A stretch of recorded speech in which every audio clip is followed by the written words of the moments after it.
Manhattan ਦੀ ਇੱਕ ਜਿਹੜੀ midtown ਦੀ building ਆ ਉਸ ਨੂੰ ਅੱਜ ਖਾਲੀ ਕਰਵਾਉਣਾ ਜਿਹੜਾ ਉਹ ਪਿਆ।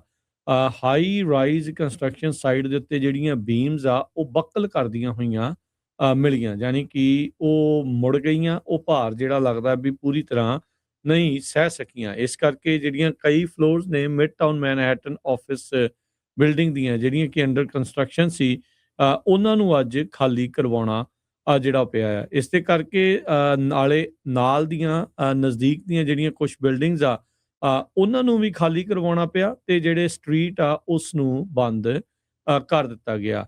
ਇਹ ਈਸਟ 42 ਸੈਕੰਡ ਸਟਰੀਟ ਦੇ ਉੱਤੇ ਜਿਹੜੀ ਹਾਈ ਰਾਈਜ਼ ਬਿਲਡਿੰਗ ਸੀ, ਜਿਹੜੀ ਕਿ ਉਹ ਉੱਥੇ ਮੌਜੂਦ ਸੀਗੀ। ਇਹ ਸਾਬਕਾ ਫਾਈਜ਼ਰ ਫਾਰਮਾਸਿਊਟੀਕਲ ਕੰਪਨੀ ਦਾ ਹੈੱਡਕੁਆਰਟਰ ਸੀਗਾ ਤੇ ਇਹ ਕਨਵਰਜਨ ਕੀਤੀ ਜਾ ਰਹੀ ਸੀ ਰੈਜ਼ੀਡੈਂਸ਼ੀਅਲ ਯੂਜ਼ ਦੇ ਲਈ। ਤੇ ਜਦ ਕਹਿੰਦੇ ਵੀ ਸਵੇਰੇ ਕੰਸਟਰਕਸ਼ਨ ਵਰਕਰ ਉੱਥੇ ਕਾਮੇ ਉੱਤੇ ਪਹੁੰਚੇ ਜੀ। ਤਾਂ ਉਹਨਾਂ ਨੇ ਦੇਖਿਆ ਵੀ ਬਿਲਡਿੰਗ ਦੇ ਵਿੱਚ ਜਿਹੜੇ ਉਹ ਕ੍ਰੈਕਸ ਨੇ। ਤਾਂ ਫਿਰ ਜਿਹੜੀ ਫਾਇਰ ਡਿਪਾਰਟਮੈਂਟ ਆ ਨਿਊਯਾਰਕ ਸਿਟੀ ਦੀ, ਉਹਨਾਂ ਨੇ ਜਿਹੜਾ ਉਹ ਦੇਖਿਆ ਵੀ ਜਿਹੜੇ ਸਟਰਕਚਰਲ ਸਪੋਰਟ ਬੀਮਸ ਹੁੰਦੇ ਆ ਉਹ ਵੀ ਮੁੜਨੇ ਜਿਹੜੇ ਉਹ ਸ਼ੁਰੂ ਹੋ ਗਏ ਸੀ 21ਵੀਂ ਤੇ 22ਵੀਂ ਜਿਹੜੀ ਉਹ ਮੰਜ਼ਲ ਦੇ ਉੱਤੇ। ਤੇ ਉਹਨਾਂ ਨੇ ਉੱਥੋਂ ਜਿਹੜਾ ਉਹ ਸੈਲਫ ਇਵੈਕੂਏਟ ਆਪਣੇ ਆਪ ਨੂੰ ਕਰ ਦਿੱਤਾ।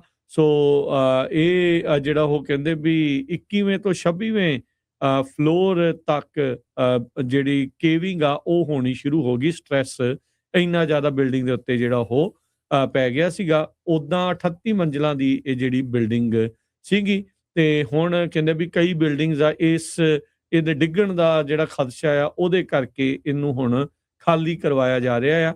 ਉੱਥੇ ਨਜ਼ਦੀਕ ਇੱਕ ਹੋਟਲ ਤੇ ਇੱਕ ਸਕੂਲ ਨੂੰ ਵੀ ਖਾਲੀ ਜਿਹੜਾ ਉਹ ਕੀਤਾ ਆ। ਉੱਥੋਂ ਦਾ ਜਿਹੜਾ ਮੇਅਰ ਜ਼ੋਰਾਨ ਮਮਦਾਨੀ ਆ, ਉਸਨੇ ਐਡਵਾਈਜ਼ ਕੀਤਾ ਆ ਵੀ ਉਸ ਇਲਾਕੇ ਦੇ ਵਿੱਚ ਜਿਹੜੇ ਉਹ ਨਾ ਜਾਓ ਤੇ ਸਿਰਫ ਫਸਟ ਰਿਸਪੌਂਡਰਸ ਦੀਆਂ ਇੰਸਟਰਕਸ਼ਨਸ ਆ ਉਹਨਾਂ ਨੂੰ ਤੁਸੀਂ ਫੋਲੋ ਕਰੋ। ਲੱਕੀਲੀ ਕਹਿੰਦੇ ਵੀ ਕੋਈ ਇੰਜਰੀਜ਼ ਅਜੇ ਤੱਕ ਰਿਪੋਰਟ ਨਹੀਂ ਹੋਈਆਂ। ਇਹ ਪਹਿਲਾਂ ਹੀ ਪਤਾ ਜਿਹੜਾ ਹਰਜੋਤ ਸਿੰਘ ਜੀ ਲੱਗ ਗਿਆ, ਨਹੀਂ ਤਾਂ ਜਿਹੜਾ ਕੰਮ ਜ਼ਿਆਦਾ ਖਰਾਬ ਹੋ ਸਕਦਾ ਸੀਗਾ।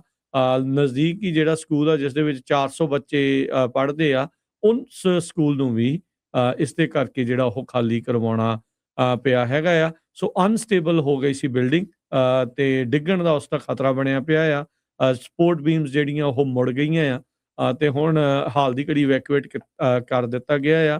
ਤੇ ਕੀ ਉਸ ਨੂੰ ਬਚਾਇਆ ਜਾ ਸਕਦਾ ਹੈ, ਕੀ ਹੋਊਗਾ, ਉਹਦੇ ਬਾਰੇ ਜਿਹੜੀ ਇਸ ਟਾਈਮ ਚਰਚਾ ਜਿਹੜੀ ਉਹ ਚੱਲ ਰਹੀ ਹੈਗੀ। ਤੇ ਬ੍ਰੇਕਿੰਗ ਨਿਊਜ਼ ਆ, 1500 ਯੂਨਿਟ ਦਾ ਜਿਹੜਾ ਲਗਜ਼ਰੀ ਅਪਾਰਟਮੈਂਟ ਰੈਂਟਲ ਕੰਪਲੈਕਸ ਬਣਨਾ, ਇਹਨੂੰ ਕਨਵਰਟ ਕਰਨਾ ਸੀ ਤੇ ਮਾਸ ਇਵੈਕੂਏਸ਼ਨ ਹੋਈ ਆ। ਕੱਲੀ ਉਹ ਬਿਲਡਿੰਗ ਨਹੀਂ ਹੈ, ਉਹਦੇ ਆਲੇ ਦੁਆਲੇ ਬਿਲਡਿੰਗ ਚੋਂ ਵੀ ਲੋਕਾਂ ਨੂੰ ਇਵੈਕੂਏਟ ਕੀਤਾ ਗਿਆ ਆ। ਜਿਸ ਟਾਈਮ ਆਪਾਂ ਤੁਹਾਡੇ ਨਾਲ ਖਬਰਾਂ ਸਾਂਝੀਆਂ ਕਰ ਰਹੇ ਹਾਂ, ਉੱਥੇ ਦੇ ਜਿਹੜੇ ਆਫੀਸ਼ੀਅਲਸ ਆ ਉਹ ਪ੍ਰੈਸ ਕਾਨਫਰੰਸ ਕਰ ਰਹੇ ਆ। ਇਹ ਇੱਕ ਬਹੁਤ ਵੱਡਾ ਜਿਹੜਾ ਕੰਸਟਰਕਸ਼ਨ ਦਾ ਫੇਲਿਅਰ ਆਪਾਂ ਕਹਿ ਸਕਦੇ ਹੈਗੇ ਆ ਜੀ।